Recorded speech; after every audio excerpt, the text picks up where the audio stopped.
Shall we have another go around? Spirit asks. Sure, why not? Hello, everybody.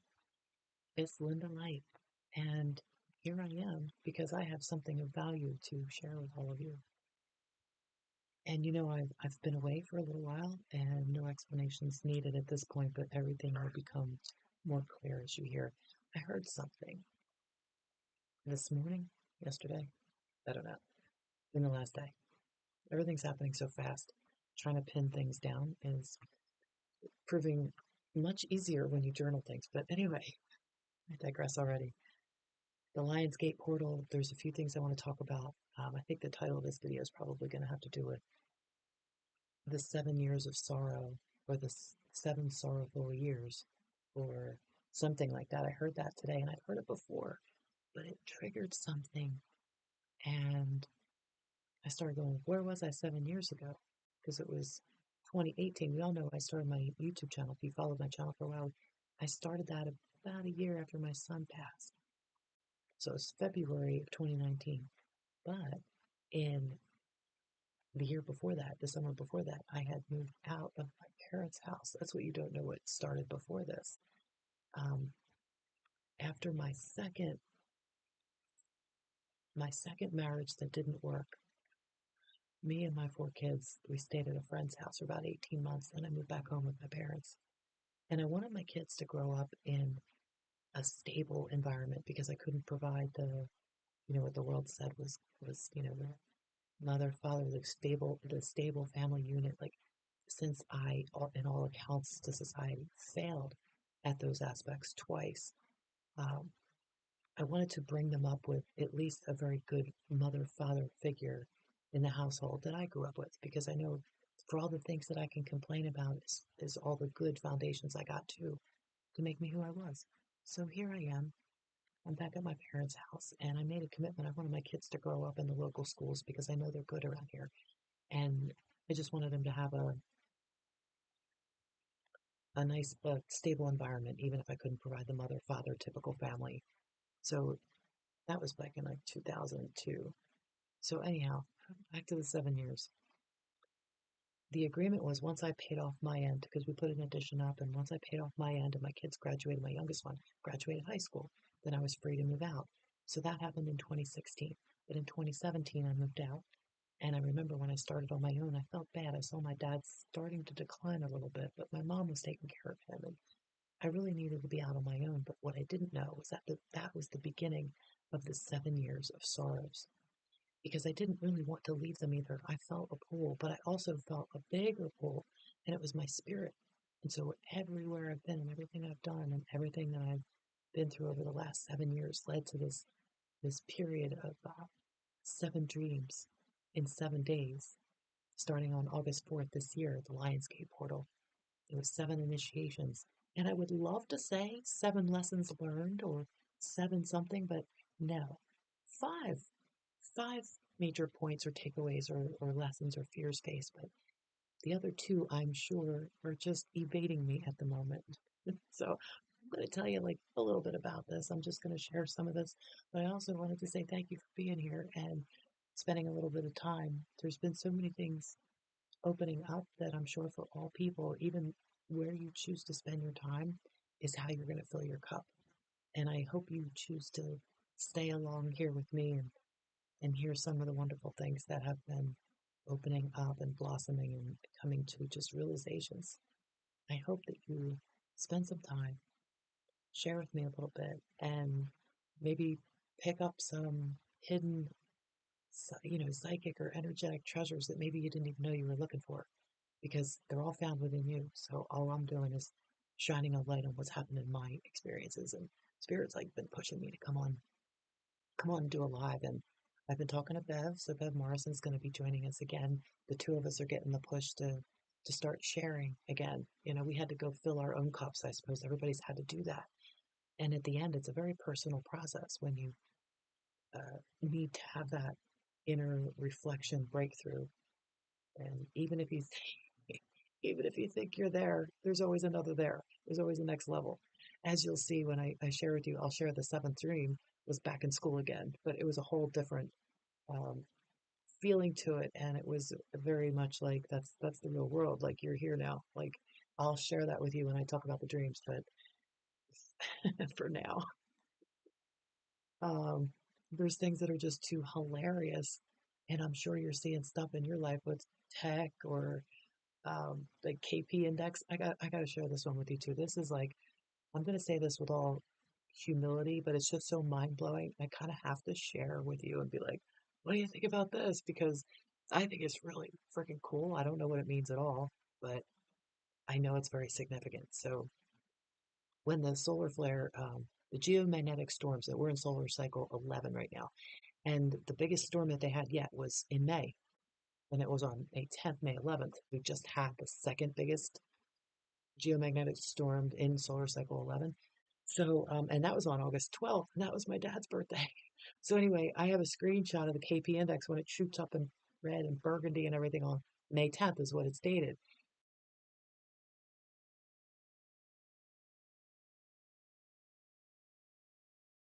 So I'm like, okay, that's pretty cool. And then for my dad's, well, it just passed by, and of course it's shot up pretty high. So I'm taking screenshots of this going, that's really cool. If you guys are looking for something, you will find it. Like the world is reflecting back to us what we want. Just saying things are abundant. Like, oh, my dad's birthday, the chair that I'm sitting in right now, it couldn't be any cooler. And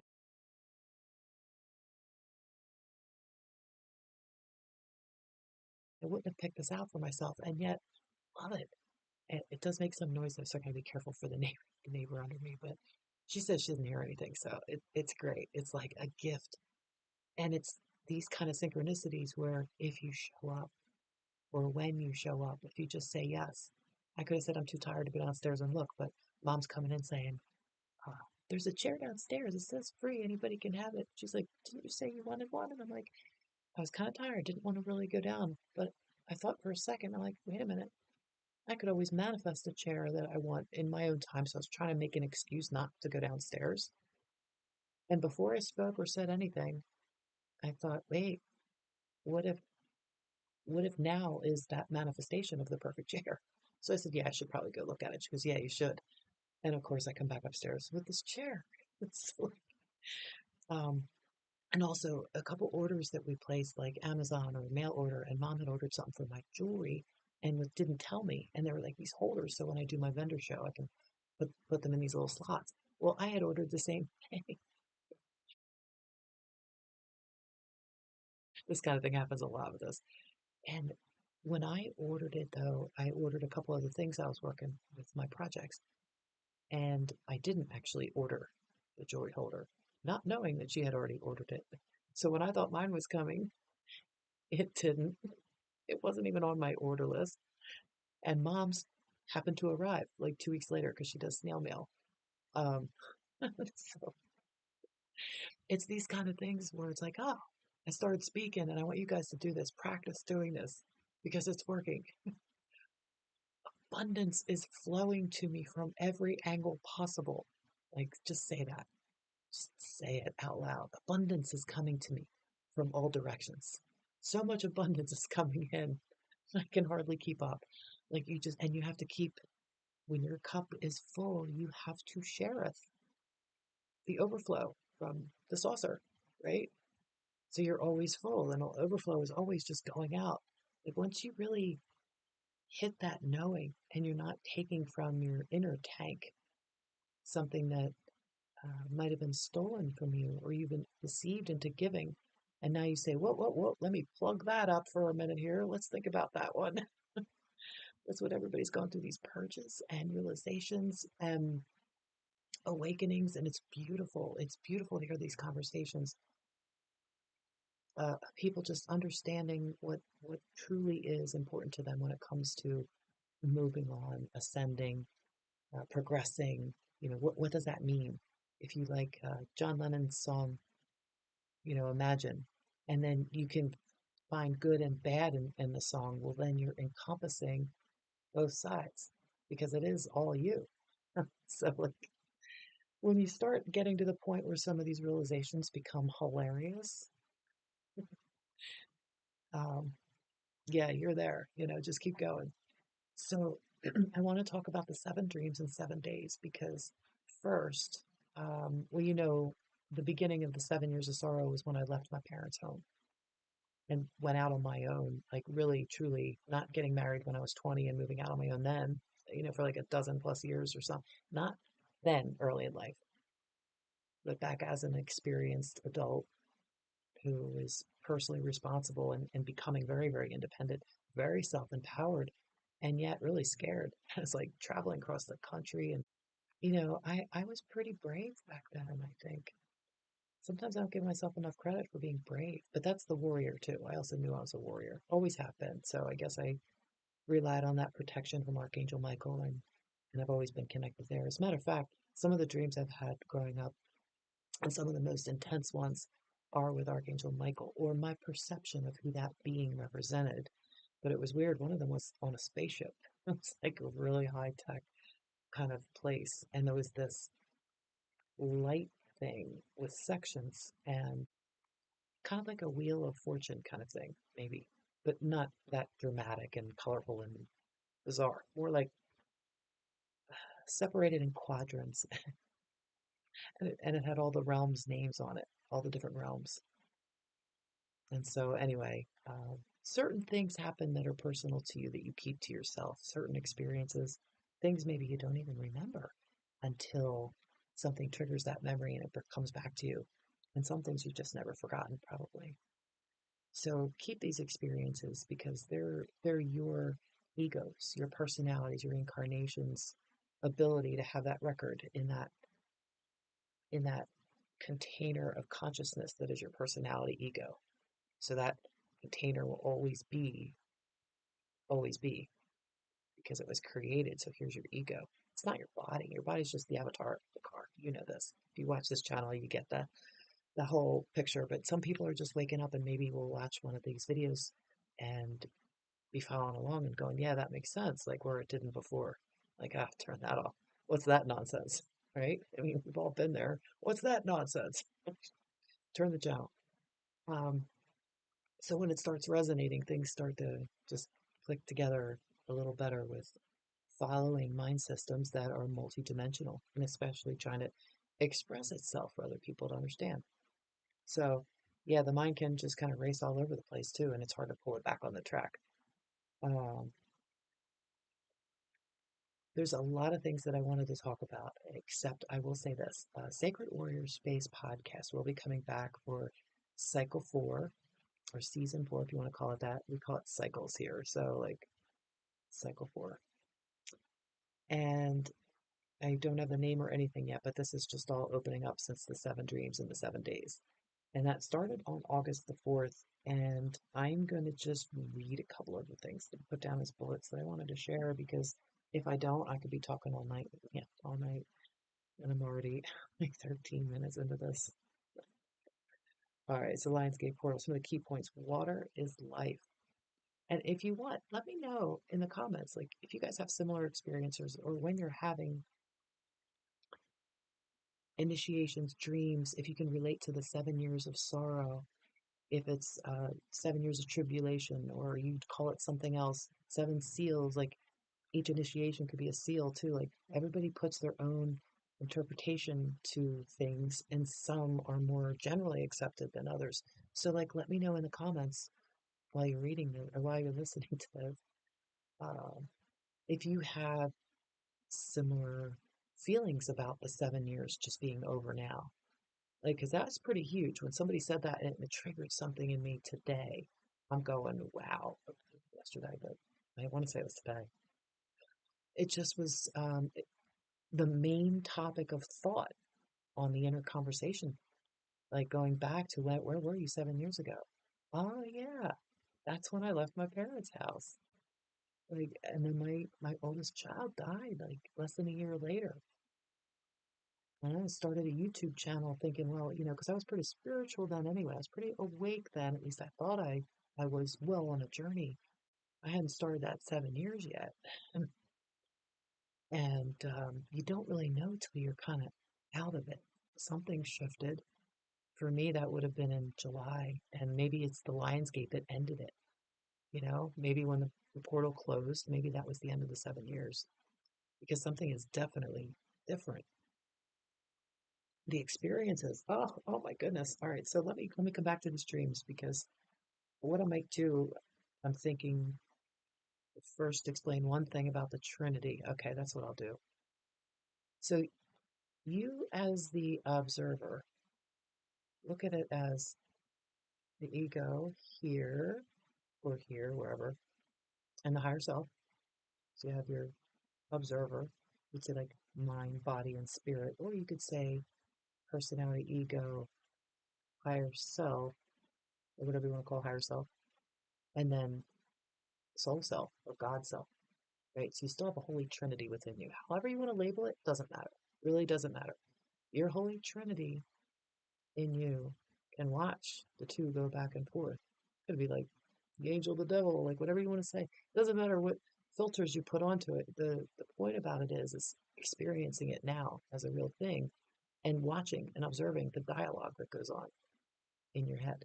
And look at how many Olympians, if you watch the Olympics, I know a lot of people don't, but we're not going to discuss politics or why it's good or bad or any of that. There's certain things that were disgraceful and there's other things that were beautiful and wonderful. So take what you will, but a lot of the Olympians that were interviewed discuss things about the dialogues in their head and from other countries too.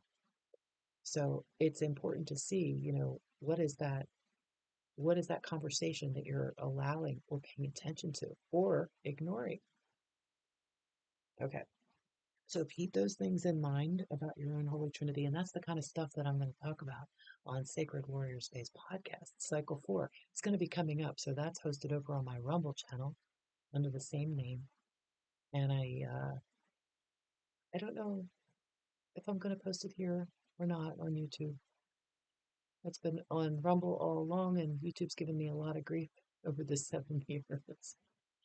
And maybe it's over now. We'll see. We'll see. The algorithms finally break free out of Frozen. We'll see. Come on, YouTube. Now, the key points. So, water is life, water is alive.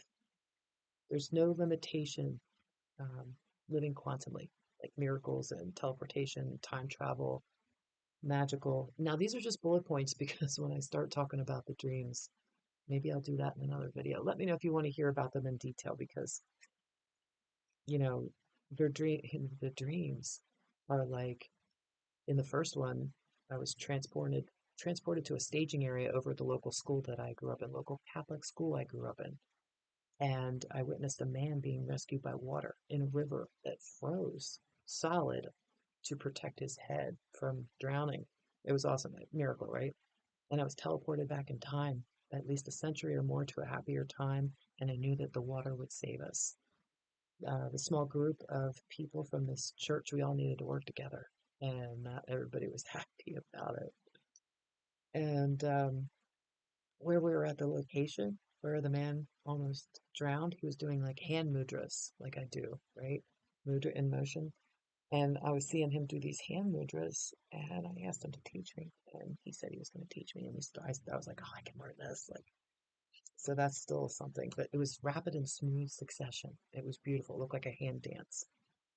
So I began to learn that. And then there was some A-listers that were back at the church and they were validating the work that we were all doing. And the show was getting ready to start. So we were preparing for the show with opening up metal chairs and stuff like that. Okay. Another one, my daughter and I were up in the city in the sky. And it took me a little while to figure this out because we were going down these ropes and there was a red bird and just different things that was going on that dream. But I stopped us from falling down. We were hanging on a rope, my daughter and I, looking down at another city that was beneath us. And we were hanging from a rope from a skyscraper. And then we went all the way down the bottom, and then we were looking through the clouds, and then there was another skyscraper below us.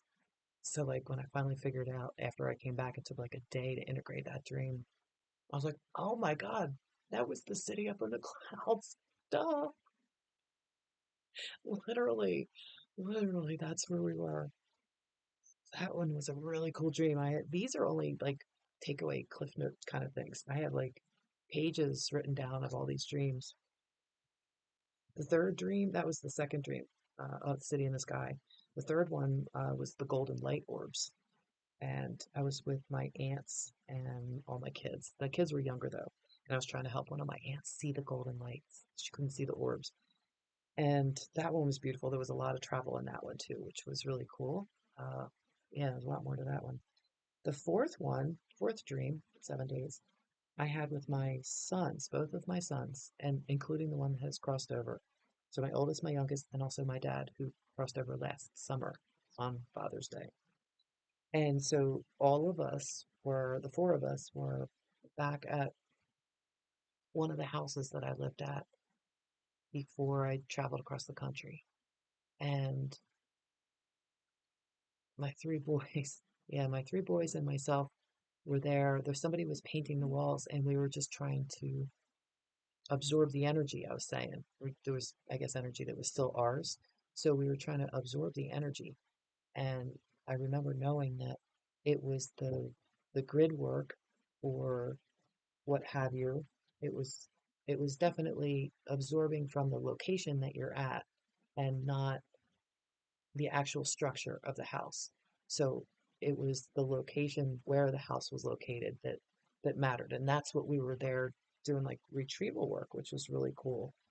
And then the fifth one, I was with some old friends from high school. I cut my hair super short, and the doctors were trying to get me to take medications, and I was refusing it. So I was kind of throwing a hissy fit. I was rejecting these shots and this medication, and I was trying to get away from them. But right before that, or wait, so they were asking me, they were like, "Are you lying?" And I was like, "Well, if I told you that I had asthma, but I don't anymore, would you tell me I was lying? Is that lying if I was healed?" And then I had woken up from the dream. But just before that dream, I had seen a tiger right outside my building. We made eye contact, and I wasn't really scared. I was just in awe of the power. It was courage, it was strength, it was protection, it was all of these things. And it was making eye contact, and it walked past my mother and myself. And then the next dream was the one where I was facing my fear of healing, I guess, or standing up to the community again because of everything that happened in 2020. It's like being able to stand up and say, no, I don't want any injections. I don't want anything. Like, I don't want the medication. I've healed, something like that. So the dream was like having me face my fears because of all the trauma that I guess we've been through. That was part of it. And then, so the sixth one, I was releasing blame and betrayal, coming face to face with fear of betrayal. I was telling my ex-husband that I didn't blame him. Like he wasn't all to blame because nobody's all to blame. Right? We all have to take responsibility for our actions. And I was definitely trying to do everything all by myself, like do it independent, do it because I couldn't depend on him. So I was using the blame. And so coming face to face with that blame and then the betrayal. It was a betrayal after that. So coming face to face with that, that was another one. And the last one in the seventh one. So after passing some of these initiations, which there's a lot more, I'm just giving you the highlights, believe it or not. If you've made it this far, thanks for sticking around. But the seventh one was the best.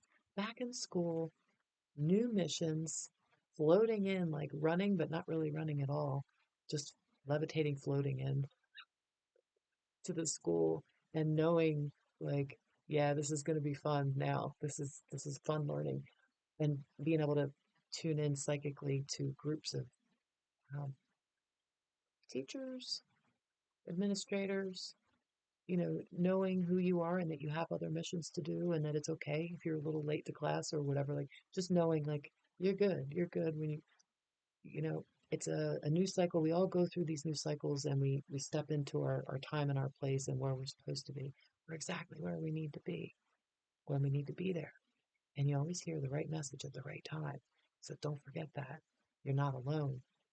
And we're all doing a lot of purging and healing, releasing and integrating. Remember to integrate. So if you haven't heard of ascensionmaps.com and you want to take a little treasure journey to your soul, go on over to ascensionmaps.com and it's free. You don't need the PDF or the physical book, but there's two PDFs and two books, Ascension Maps, Chronicles and Ascension Maps, I guess the whole journey. And that does help support me if you get PDF versions of that or physical copies. Like that does help support my work and my channel. It's all available free though. If you want to go on over there, the digital version online is free at Ascension Maps. So please go help yourself to that. And remember, Sacred Warrior Space podcast cycle 4 is going to be returning. That's over on Rumble, Linda Light. You can find me over there. And this Saturday night, come on back to my channel because we're going to be streaming live with Bev Morrison on a special broadcast with astrology. So can't wait to see you there. Thank you so much. Thank you to my supporters. And we will see you Saturday night at 7 o'clock. Bye.